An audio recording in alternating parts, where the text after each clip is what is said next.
With everything that is going on with Warner Brothers, it seems that their game division is saying Avacadabra to the Squad versus the Justice League and Leviosa to Hogwarts Legacy. We're going to find out right here on That Game Place.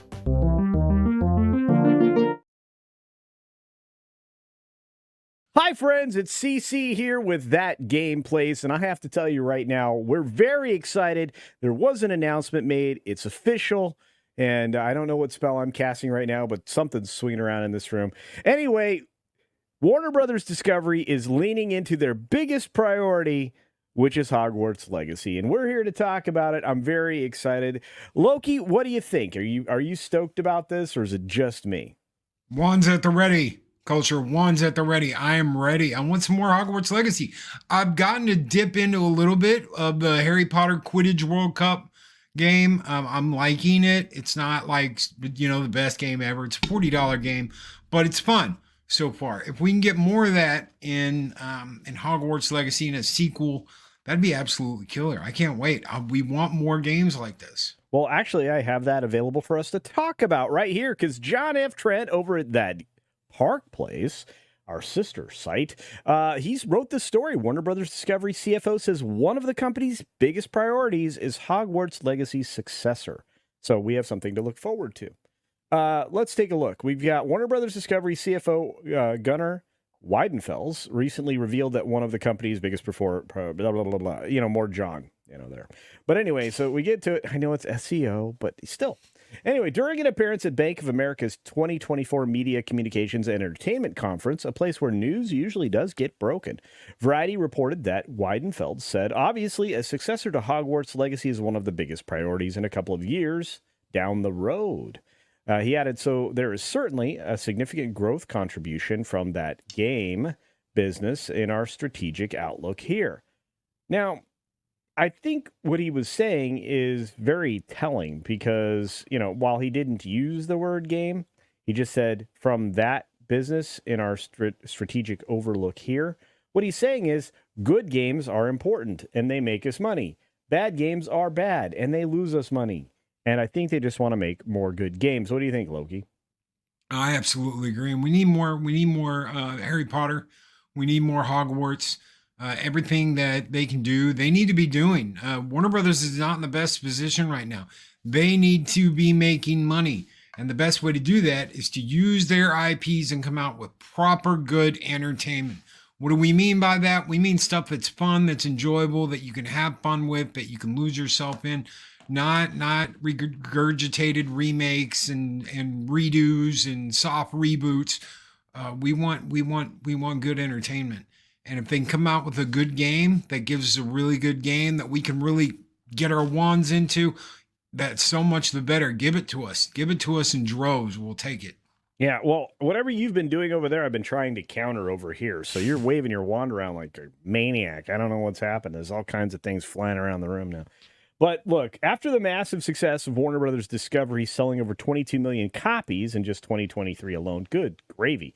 At the beginning of January, Warner Brothers Interactive Entertainment president David Haddad praised, but it's not just the units sold that I'm so proud of. It's just that it delighted fans so much. Well, yeah, I mean, despite the fact that there was some marginal messaging in it, Loki, I think the audience really loved that game. It was very interesting to play, and that's coming from like a guy that you wouldn't think would be interested in playing that type of game. Oh, I absolutely agree, culture. I absolutely agree. They need more stuff like this. 22 million copies, 22 million units just that year alone. Who knows how much they've sold this year? They need more. We need more of this. We need more of this, and we need it soon. Yeah, well, and they need more of it, and they need it soon because, as you mentioned, they really are declaring Vada Kedavra for the Squad Kill the Justice League. That game was such a in the tank garbage piece that it cost them what $100-200 million. That's crazy. Yeah, almost did probably as much as Concord cost Sony. The failures this year have been absolutely epic. They need wins, and they need them badly. You want to stay in this space. You want to keep going. You want people to keep playing your games. You need wins, and you need good sequels. If you're going to come out with a good game and you want to come out with a good sequel, it needs to be good, not this reused trash that has nothing to do with the original. That only slightly touches what the original was. You need something good, and they need to dedicate as much resources as they can to making a good, proper sequel to Hogwarts Legacy. Well, and that's kind of where the follow up is, because Mr. Haddad also said it brought Harry Potter to life in a new way for gamers where they could be themselves in this world, in this story. And that's what the team at Avalanche set out to do when they were developing the game. And I think that's really why it resonated so well and remains the best selling game of the year in the entire industry worldwide. That's a position that typically is held by one of these incumbent sequel games. And we are so proud that we've been able to break into the top ranks. Well, yeah, and they probably want to get that back. Following the massive success of Hogwarts Legacy, Warner Brothers Discovery and its games division have struggled, including the massive failure, as we said before, of The Squad Kill the Justice League. Weidenfelds revealed that the company took a $200 million impairment charge on that game during the company's 2024 first quarter earnings results webcast, which we actually talked about here.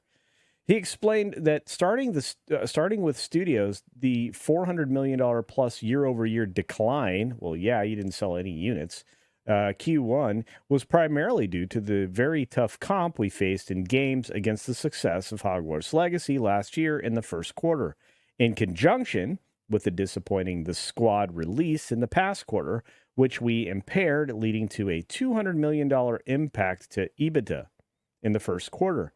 That means that it could be even worse than we could possibly imagine. And that's all probably because of the stuff they leaned into, like the I Want to Be Iceman version of, who's this supposed to be? Mr. Freeze? Only Mrs. Freeze? Yeah, very odd. Very odd indeed.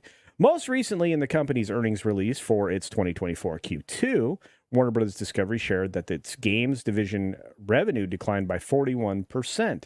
The report stated games revenue declined 41%, FX primarily driven by the weak performance of The Squad Kill the Justice League this year compared to the strong performance of Hogwarts Legacy in the prior year.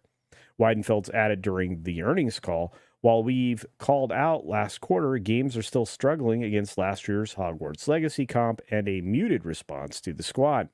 The company's CEO and president of global streaming and games, JB Perrett, also addressed the game on the call as well. He said, the reality is we've had the unfortunate in the short period of 12 months. We went from having the record year that we had in 2023 with Hogwarts Legacy to unfortunately having the opposite side of the spectrum with The Squad. And you can probably see why. Hey, Loki, can you see the name up here? Mm-hmm. It's called SBI. Yeah. And it's a bunch of BS something or other. Yeah. No, we know exactly why. We know exactly why this has happened. Imagine this. Imagine making a game like Hogwarts Legacy and making as much money as they made, and then turning around the very next year and trusting a company that says, we have your best interests at heart. We're going to do the writing for this. We're going to impose ourselves into this. We're going to act like we're going to blackmail you if you don't let us. And you're going to let us because you need good press after that whole Hogwarts debacle where you made all that money, and we're going to lose you. We're going to lose you probably more than you made last year, just as a way to make up for actually releasing that Hogwarts game. Yeah, and I have a feeling that since they're working on a follow-up to that, even before the sequel, which we'll get to in a moment, I think that they've got the right idea and the right direction in mind. But in a recent report from Todd Phillips at Eurogamer, he's claiming that The Squad developer has begun laying off employees. We already knew this. I mean, we already saw the writing on the wall here. And specifically, his report claimed the company laid off over half of the QA department, reducing it from 33 to 15. The report also asserted that the layoffs affect those outside of the QA department as well and have affected individuals across the board, from junior staff to individuals who've been with the company for over 5 years. Yeah, when your game flops that hard, people lose their jobs. A number of employees allegedly told the outlet that the product quality will now suffer as a result. What product? What are they referring to? The game is over. You're going to try to produce another seasonal content drop? I don't think anybody wants the DLC. I think people playing this game are embarrassed, actually. A previous report from Bloomberg's Jason Schreier claimed that the Rocksteady staff was being reallocated to work on a director's cut of Hogwarts Legacy. And again, it kind of makes sense, especially if they're able to deliver at the same level, but only then. Loki, are you worried about a follow-up on the director's cut of Hogwarts Legacy rather than what we have already? The follow-up, not yet released. There's always the possibility that something's going to come out and you're not going to be happy with it. People have said that about a lot of things, especially lately, but I will remind you that there have been games like Halo 2, which was, some people didn't know how to handle Halo 2. You could beat it in one night, but the multiplayer was absolutely outstanding. The game had legs. It lived for a long time, even though a bunch of people were angry about it in the beginning. You see less and less of that now, but I would hope they would take all the lesson learned from the original game, bring the team back, make sure the original team is still in charge of it, and they're allowed to do what they do. Some people have had problems with some of the characters in Hogwarts Legacy. I say as long as it's a fun game and you've got good story and it's a gripping tale and you're having fun with the game, that's what matters.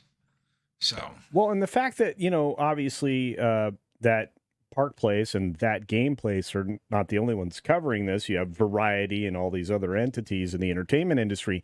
I'd say it's rather an important step forward when it comes to video games to acknowledge what's good and succeeds to things that are bad and don't. And that's why the contrast between, Concord over for PlayStation, which reports are coming in that game, Concord, is actually going to get willowed out of existence. That says an awful lot. Loki, I'm going to give you the final words here. What do you think about the fact that Warner Brothers is prioritizing the successor for Hogwarts? It's smart. Look how much money they made. Look what they did. As long as they keep on track and the second game is in the spirit of the first, follows along with the same things they wanted to do with the original, I'm all for it. If they try and if they mess with this formula, though, if they mess this up, it will be very, very bad for WB and WB Games because people are starting to figure out that they don't want to mess with any of this nonsense that's been forced down their throat. They don't want to experience it. They want to have a fun time. They want to play a fun game. As long as Warner Brothers holds to that and does what it needs to do, I think it's absolutely great. If they mess that up, though, if they rush a horrible product filled with DEI and nonsense, I think that could very well just sink it, and people just won't play it. And I think you're right there, Loki, and that's where we'll leave it. But we want you to follow up. Let us know what you think about a successor to Hogwarts Legacy and whether or not you'll actually end up playing it. Are you looking for messaging or are you looking for a good game? That question I pose to you. And I'm going to remind you, we really need you to subscribe. There are 68% of you that check out the videos but aren't subscribed. So hit the thumbs up button, and while you're down there, hit the subscribe button as well. It's free, and you won't miss anything, including the weekly live stream that we do every Wednesday from 2 p.m. Eastern to 4 p.m. Eastern, and sometimes a little bit longer because we have some very, very appreciative chat folks, and it's a lot of fun. On that note, and as always, I'll just say this: get your game on!